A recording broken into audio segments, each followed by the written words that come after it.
Is there a point to knife destruction videos? What can you learn from that? What shouldn't you focus on when you watch them? That's what we'll talk about in this video. Folks, this is Fernando doing another video for more survivalists. And before I go on, I want to thank everyone that has been supporting the channel over the years.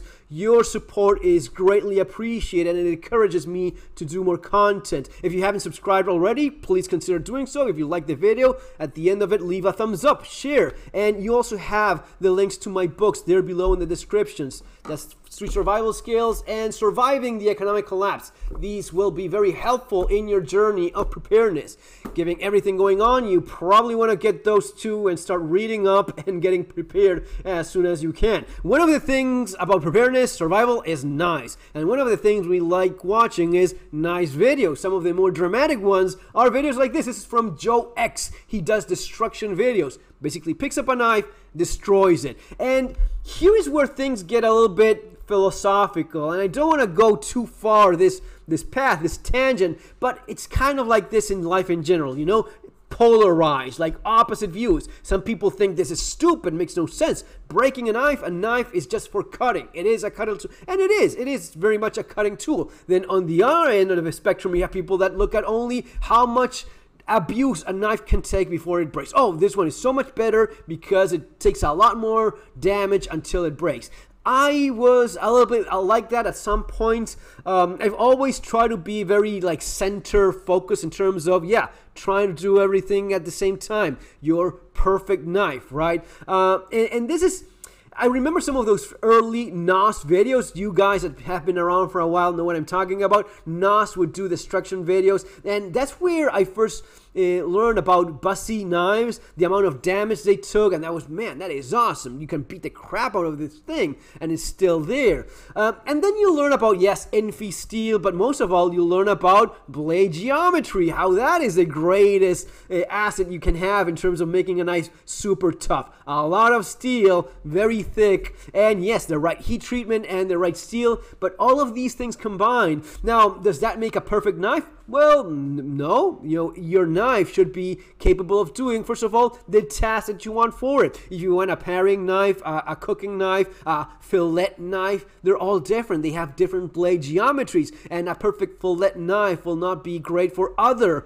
tasks, not only in the kitchen, but let alone for survival, preparedness, bushcraft. You have to understand what you want your knife for. Maybe one of the more challenging things is having the perfect survival knife. This is the kind of thing we obsess over, people like us, and always liking to find the perfect survival knife. That's the Goldilocks knife of being good enough for cutting, for batoning, tough enough, you know. And yeah, I have my own view of these. That's what I materialize in my own survival knife. The one that you see over there, the Aitor survival knife. This is actually the model that was the one that ended up going into production. You know, this is a super tough. The secret, well, yes, it's nice steel in 680, heat treated to 57, 58 Rockwell, but a lot of metal makes the knife a lot tougher, right? So these are the things you learn over the years. But let's watch some of these videos.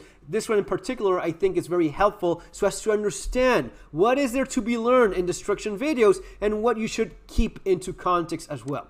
You start here with, this is the Mora Pathfinder, right? Mora, well-known manufacturer. They make some of the best, more affordable knives out there in the market. So Mora, beyond question, it's a great brand. So he starts doing the tip test, right? Stabbing a knife into a car door. And surprise, surprise, it does very, very well. Here's some frills, but not too much. But still, I think it's a little bit too, but not too much. So this knife hold up pretty good. Pretty freaking fantastic. Too, but not too Pretty. The guy is awesome. Pretty freaking fantastic. Well, no. I mean, this would be one of the things. Pretty much all knives are stronger than a car door. This is something that we used to see like in the 80s with the early cold steel videos, stabbing a door. There's actually a movie where they do something like this just to show man, what was the actor? I think it's Robert De Niro, The Fan. He's a knife salesperson that is crazy, but so as to demonstrate the knife, he stabs into a car door. Any knife will do that. Pretty much any somewhat solid knife will stab through a car door because the metal is very thin and it is a lot softer than the steel in a knife. So yeah, okay, you can do that. I personally don't think there's much of a point because most knives, I would say any knife worth considering, will have will take that all day long. It is a lot stronger, and stabbing is using the structure of that knife to its advantage in a way that you won't have any surprises. Now, maybe if you stab maybe like on the nerve, some of this bent metal, and you twist and you break the tip, maybe that's more of a test, really, in terms of how tough that knife is or not. But just stabbing thin metle, no, man. The big ones, Pathfinder. Anyway, so stabs into metal, yes, of course it does. Does it cut? Does it cut? Fucking compromised. So it needs to go. The beer needs to go fucking anywhere. Does it cut a can of beer? Yes, it does. Surprise, surprise. Right? Not much of a surprise there, but anyway. Beer is free now. Now he starts doing something more interesting. Now he's chopping a piece of antler, right, which is kind of like cutting bone, which is not what you should be doing with a knife. Here's where the anti-knife destruction guys will go, that's not the use of a knife. And it's true. It is intended to do other things. A Scandi knife like that one, something like this, your Scandi grind knife is mostly intended for cutting and for carving wood. So wood is a little bit more of a challenge for a knife, but still something that a Scandi blade will do nicely. Now, chopping into antler, chopping into bone, that is likely to chip a blade if it has the right geometry and the right heat treatment, or maybe the wrong heat treatment, and that's eventually what ends up happening. So he chops and chops and chops, and he shows. It takes forever. Oh wait. We chop the end. So what is it you have here? You have a lot of chipping. Why is it that you have a lot of chipping? Because you're chopping into a piece of antler with a 1095. Mora says it's just carbon steel. If you look around, it says from Mora, they say that's C100, and they say that's 1% carbon steel, so it's a high carbon steel. C100 is basically your 1095. So it's a 1095 carbon steel blade, heat treated to 5860 Rockwell with a Scandi grind.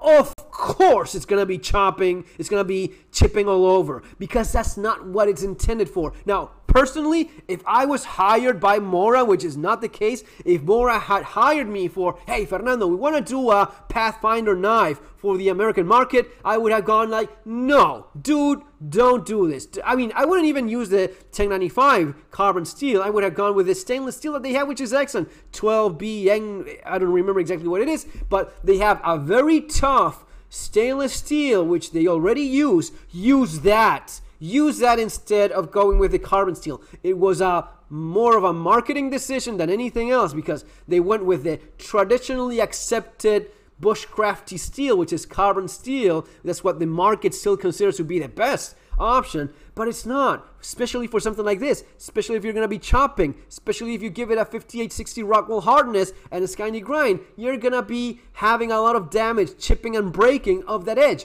Now, if you had something like this is a Glock knife. This is also 1095, rather narrow, rather long, but with a 55 Rockwell hardness, this will take that kind of abuse a lot better. Now, this one will not cut for as long as that one will. The edge retention of that knife is a lot better, right? The edge retention on this thing, I don't want to say it's terrible, but it's nowhere near as good as you will get from that knife over there.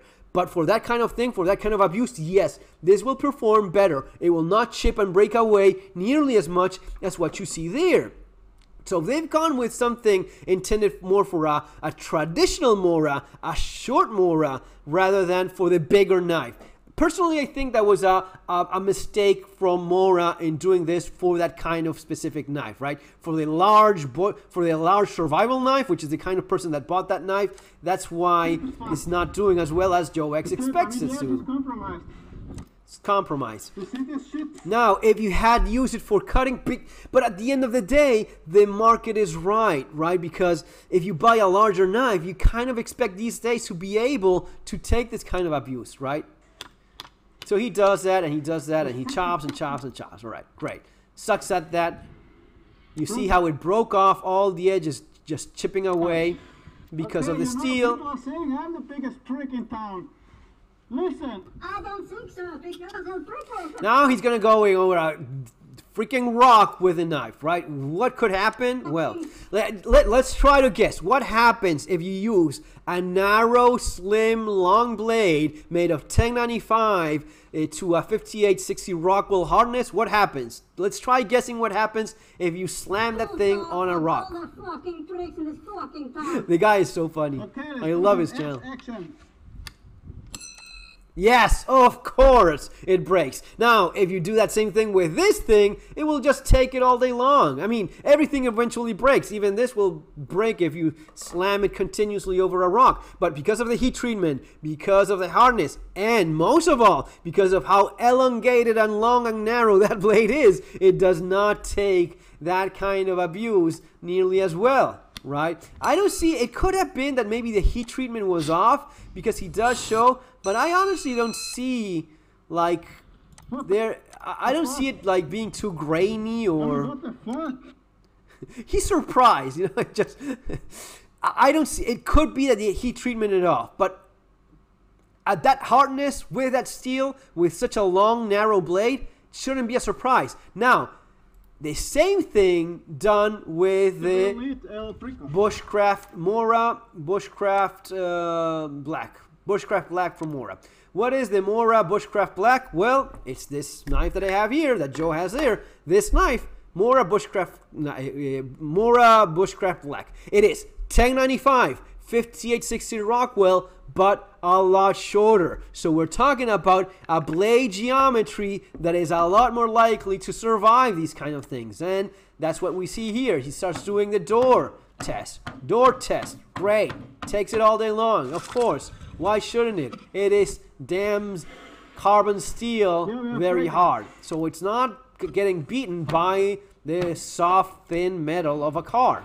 Now, we will fuck it. cuts beer? Yes, of course it cuts beer. Why shouldn't it? It's a knife, right? Okay, now he goes for the antler, and he's chopping away. Chop, chop, chop. Should it break? Of course it will break. How bad will it break? Well, let's watch that. Okay.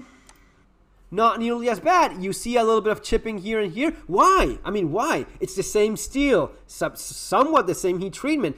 Heat treatment is a little bit finicky in terms of exactly how it goes down. But why is it that you see a little bit of chipping as expected, but less than in the larger knife? That's the key word. It is a larger knife. It's better at chopping. It's better at batoning. But especially when it comes to chopping and energy, it has more mass. It will put more energy. And it will put more energy towards self-destruction as well. So the damage the knife receives itself, it's less because the knife itself is smaller. You see where this is going? Okay? Okay, no. So these things are interesting, but once you learn enough, once you know enough about knives, none of this is much of a surprise. That's why personally I don't see much of the point of doing these things myself. I mean, it's great that Joe X does it because it's nice to watch it and often verify things that we already kind of knew or assumed, but there's not much of a point for some of the things that we already know. Okay? Now he does the same test. He goes for And by the way, there's specific, more scientific tests like Katra or breaking tests where it's a lot more controlled lab kind of environment. This is still interesting because it's the empiric evidence of what happens when you put a camera and do stuff. That has value on its own. You may like these tests or not, agree with it or not, but there's still things that I personally think we can learn from it. He starts hitting it. Boom, boom, boom. Doesn't break the first couple of times. He actually keeps on going. tap, tap, tap, tap, tap, tap, tap, tap, tap, tap, tap, right? And eventually he gets tired of doing it. Okay. Yeah. Okay. So he messed up as expected the entire edge, but it didn't break. Why didn't it break? Because it's the same steel. It's the same heat treatment. It's the same manufacturer. Because of this. Because you have a completely different blade geometry. The longer elongated blade is always going to be more fragile when you abuse it, when it comes down to this kind of abuse, than the shorter blade. Guys, that's basically the more important things here to be learned. Hope you enjoy this. See you next time. Take care.